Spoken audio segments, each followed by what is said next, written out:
Bonjour à tous et bienvenue sur cette nouvelle vidéo de la chaîne VFC France. Merci à tous pour vos retours sur la dernière vidéo et pour votre soutien. Pour cette nouvelle vidéo qui suit donc le même concept de scouting que celle sortie mercredi dernier, nous allons vous présenter cette fois-ci 5 milieux centraux sur lesquels Valencia pourrait se pencher pour se renforcer lors de la saison 2023-2024. Comme la dernière fois, faites-nous part de vos idées de milieux centraux à recruter dans les commentaires, ainsi que votre avis sur la vidéo. Si elle vous plaît, partagez-la un max, faites comme nous un gros pressing sur votre communauté, mettez-nous un petit like et surtout, abonnez-vous. Et si vous n'avez pas vu les vidéos précédentes, n'hésitez pas à y aller. C'est tout pour cette intro, on va donc passer au vif du sujet. 5 milieux centraux pour Valencia 2023-2024, c'est parti! Ryan Gravenberch. Arrivé au Bayern Munich en provenance de l'Ajax en début de saison 2022, Gravenberch passe une saison compliquée en Bavière, avec seulement 296 minutes en Bundesliga à cette date pour aucune titularisation. Sa seule titularisation cette saison est survenue en Ligue des Champions face au Viktoria Plzen, et lorsqu'il joue, il peine à se montrer au sein de l'équipe bavaroise avec des prestations mitigées. Une situation qui n'est pas sans rappeler celle de Tanguy Nianzou, alors appelé Kwasi, qui, après avoir quitté le PSG librement en faveur du club allemand, ne comptabilisera même pas 1000 minutes en 2 saisons avant d'être vendu à Séville.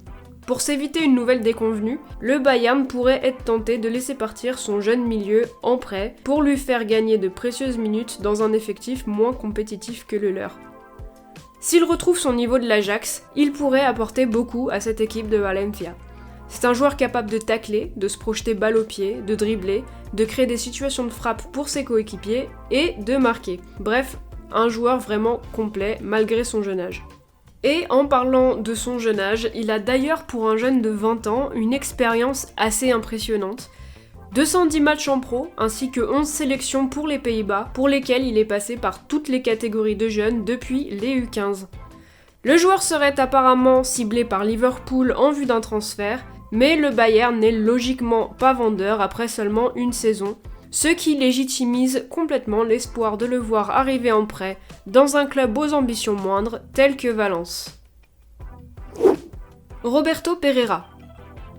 Passé par l'Argentine, l'Italie et l'Angleterre, Roberto Pereira arrive cet été en fin de contrat à l'Udinese, après 3 saisons au club qu'il avait d'ailleurs déjà connu entre 2011 et 2015.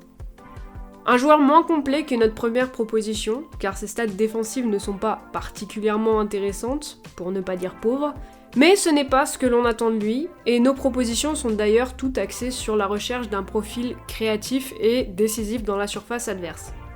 Pereira est un joueur qui tente peu de passes par match et donc par conséquent touche moins de ballons que d'autres, mais c'est bien lorsqu'il a le ballon qu'il devient un joueur fort intéressant sur lequel Valencia pourrait s'appuyer pour progresser.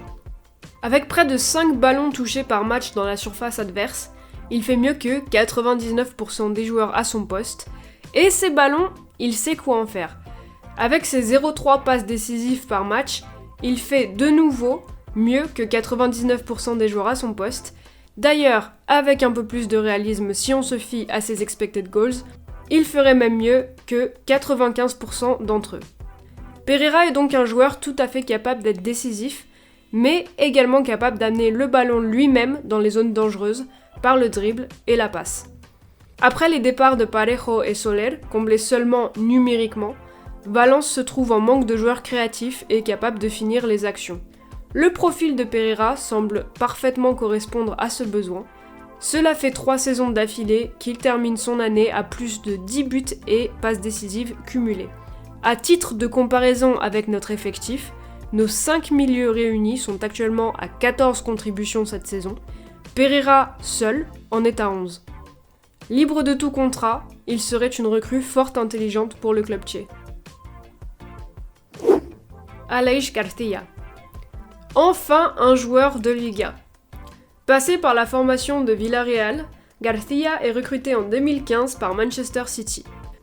Il ne totalisera cependant que 4 matchs en Premier League, avant d'être prêté 2 ans à Girona entre 2017 et 2019, puis 1 an à Mouscron lors de la saison 2019-2020. Interviendra ensuite un transfert bien surprenant qui l'enverra librement au Dynamo Bucarest en Roumanie. Une union de courte durée, puisque le joueur quittera le club seulement 6 mois plus tard, après 8 maigres apparitions pour rejoindre ses terres natales à Eibar. Mais de nouveau, 6 mois après avoir posé ses valises au Pays Basque, le joueur décidera finalement de s'engager de nouveau pour Girona, club qu'il avait connu 2 ans en prêt en Liga, mais cette fois-ci le club catalan se trouve en Segunda. Après une saison fort compliquée passée entre la Roumanie et l'Espagne et moins de 1000 minutes disputées sur cette saison, García retrouve de la stabilité en deuxième division espagnole, dispute plus de 3500 minutes pour son club, avec à la clé un but, 5 passes décisives et une promotion.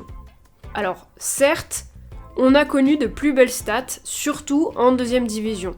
Mais ce qui est intéressant, c'est qu'Aleix confirme cette saison avec un but et 6 passes décisives. Il est également le joueur le plus utilisé de son équipe. García est un joueur au parcours compliqué, qui offre certainement moins de garanties offensives que Pereira, bien qu'il soit également plus intéressant défensivement, notamment avec ses 1,25 interceptions par match, mais qui arrive en fin de contrat et représente une opportunité de marché indéniable que le club valencien pourrait être bien inspiré de saisir. Dans le pire des cas, il resterait une option très solide à faire sortir du banc lorsque l'équipe a besoin d'un but, et dans le meilleur, il représenterait un réel renfort pour les Murciélagos. Branko van den Boomen. Incontournable en Ligue 1 cette saison, le Toulousain est lui aussi en fin de contrat cet été, et il pourrait même pourquoi pas finir son année avec une Coupe de France dans le cabinet de trophées. Branko effectue sa formation à Willem II avant de rejoindre l'Ajax à 16 ans pour effectuer sa post-formation. Malheureusement pour lui, il ne jouera pas le moindre match pour le club et signera pour le FC Eindhoven en deuxième division qu'il avait bien connu avec la réserve de l'Ajax. Après une saison convaincante en 2018, s'en suivra 2 saisons compliquées en Eredivisie avec le SC Heerenveen et un prêt qui marquera son retour à Willem II. N'arrivant pas à s'imposer en Eredivisie, Branko retournera au FC Eindhoven pour 2 ans, puis s'engagera 1 an avec De Graafschap. Je suis désolée pour cette prononciation qui, j'en ai conscience, détruit le nom du club. J'ai regardé comment le prononcer et figurez-vous que l'espagnol et l'anglais, y a pas de souci, mais le néerlandais c'était trop m'en demander. Donc c'est là qu'il signe avant d'être repéré par Toulouse, club dans lequel il explosera en Ligue 2 avant de confirmer en Ligue 1. Après une saison absolument monumentale en Ligue 2 la saison passée, auteur de 12 buts et 23 passes décisives, Van den Boomen se montre à la hauteur en Ligue 1, avec à son actif 6 buts et 10 passes décisives. Comme Aleix García, il ne s'illustre pas par ses dribbles comme peut le faire Pereira, mais par la verticalité de son jeu, où il s'illustre en faisant mieux que 98% des joueurs à son poste. Puis, quel pas de gauche et quelle créativité.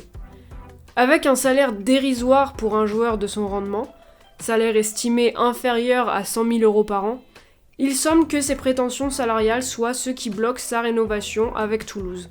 C'est bien la première fois, et probablement l'unique, où je pourrais dire que Valencia serait en mesure de lui offrir une revalorisation à la hauteur de ses demandes sans trop de difficultés. Van den Boomen aura sûrement une longue liste de prétendants prêts à lui offrir une place dès cet été, et Valence serait bien avisé de faire partie de cette liste. Mikola Shaparenko. C'est un pari, de loin le plus risqué de cette liste, mais également le pari qui, en cas de succès, rapporterait le plus de profit au club. Âgé de seulement 24 ans, Shaparenko vit bien malgré lui un enchaînement de saisons très difficile. Entre le Covid, la guerre en Ukraine et une blessure des ligaments croisés, un enchaînement qui explique donc qu'à 24 ans, alors qu'il était supervisé auparavant par les plus grands clubs européens, il se trouve encore dans son club post-formateur du Dynamo Kiev, avec qui il a été champion d'Ukraine en 2021. Il est difficile, pour ne pas dire impossible, de parler de son rendement cette saison, puisqu'il sera victime d'une rupture des ligaments croisés contre Fenerbahçe en Europa League le 8 septembre, blessure dont il ne s'est toujours pas rétabli. Lors de la saison passée, son compteur s'est arrêté à 3 buts et 5 passes décisives en 21 matchs, saison interrompue donc par la guerre. Ses stats sont cependant un petit peu faussées à mes yeux par ses 6 matchs de Champions League où il ne sera malheureusement pas décisif dans le groupe de la mort, composé du Bayern, de Benfica et du Barça qui, rappelons-le, sera reversé en Europa League cette saison. En écartant ces matchs, on obtient une contribution de 8 buts et passes décisives pour 15 matchs. Un rendement bien plus flatteur. À l'aise balle au pied et bon dribbleur, il s'était notamment illustré face aux Bleus en qualif pour le mondial, avec un but spectaculaire où il accroche la lucarne de Lloris. Il est valorisé à 9 millions par Transfermarkt, et bien que lié à son club jusqu'en 2025, la situation en Ukraine ainsi que sa blessure pourraient pousser son club à le vendre pour un prix plus faible.